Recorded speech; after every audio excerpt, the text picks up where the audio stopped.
और एक बड़ी खबर गोरखपुर से, जहां पर खिचड़ी मेले की सुरक्षा सख्त की गई है। मेले के लिए ट्रिपल लेयर सुरक्षा पहरा लगाया गया। 24 घंटे सीसीटीवी से निगरानी होगी। 20 सीओ 78 इंस्पेक्टर्स को तैनात किया गया और पुलिस के साथ पीएससी भी तैनात है। 200 महिला जवानों की तैनाती है वो मेला क्षेत्र में की गई है। तस्वीर आप देखिए, फ्लैग मार्च भी पुलिस की तरफ से कल देर रात किया है।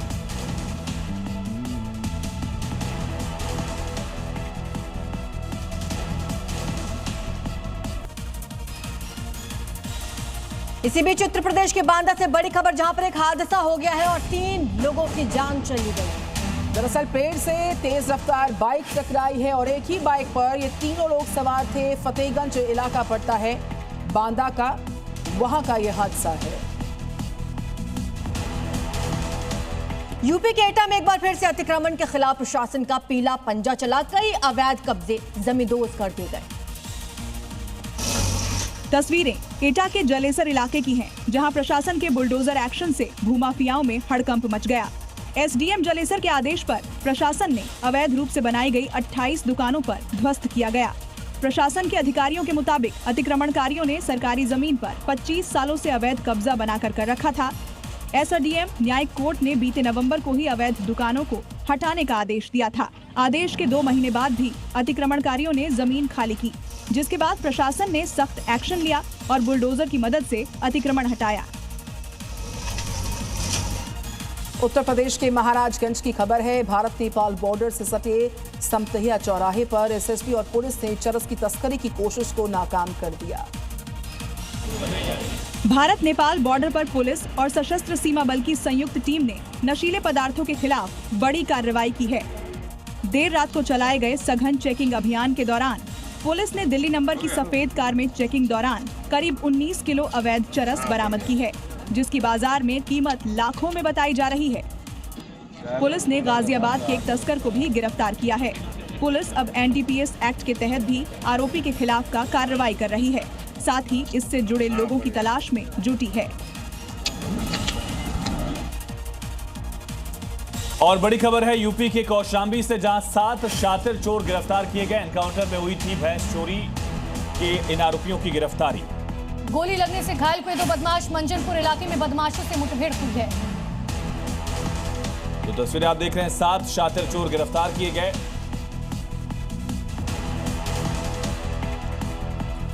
यूपी के कानपुर में पुलिस ने जुआरियों को सबक सिखाने के लिए ऐसी कार्रवाई की, जिसके बाद अब फिर से जुआ खेलने से पहले कई बार सोचेंगे।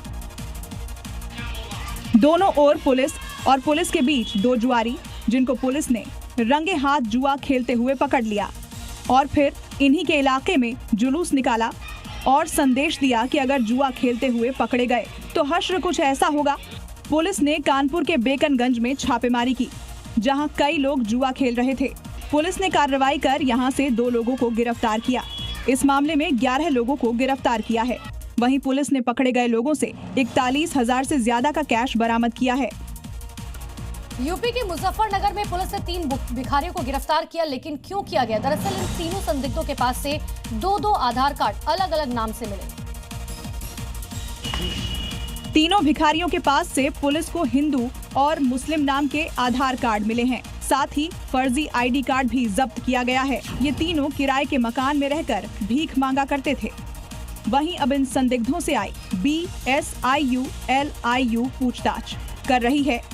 पुलिस की माने तो ये 3 संदिग्ध कभी हिंदू तो कभी मुस्लिम बनकर भीख मांगा करते थे। पुलिस को तीनों लोगों से कुल फर्जी आधार कार्ड मिले हैं। फिलहाल तीनों संदिग्धों को जेल भेज दिया गया है। और बड़ी खबर है कानपुर से, जहां प्रतिबंधित मांस मिलने के बाद हड़कंप मच गया है। थाना इंचार्ज समेत 4 पुलिस वाले सस्पेंड किए गए। अवैध पशु कटान पर यह कार्रवाई की गई है। बिल्हौर थाना इंचार्ज को सस्पेंड किया गया। तो उस वक्त की बड़ी खबर, कार्रवाई जारी है।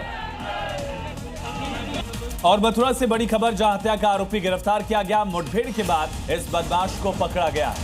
महिला की हत्या का आरोपी गिरफ्तार किया गया। तमंचा, कारतूस और बाइक बरामद की गई है। बड़ी जानकारी आपको दे रहे हैं मथुरा से, जहां पर हत्या का आरोपी गिरफ्तार किया गया।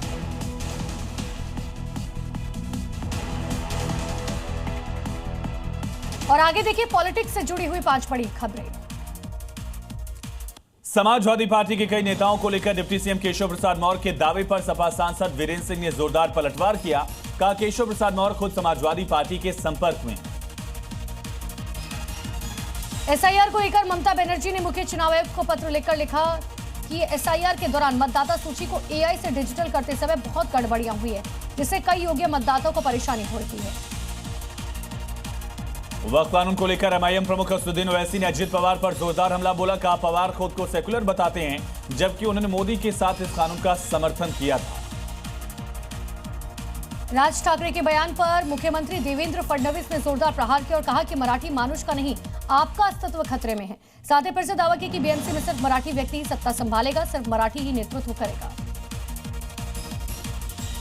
वाराणसी के दाल मंडी में बुलडोजर एक्शन को लेकर सपा के अध्यक्ष अखिलेश यादव ने बीजेपी सरकार पर निशाना साधा, तंज कसा। अब बीजेपी यहां वाराणसी में भी हारने वाली है।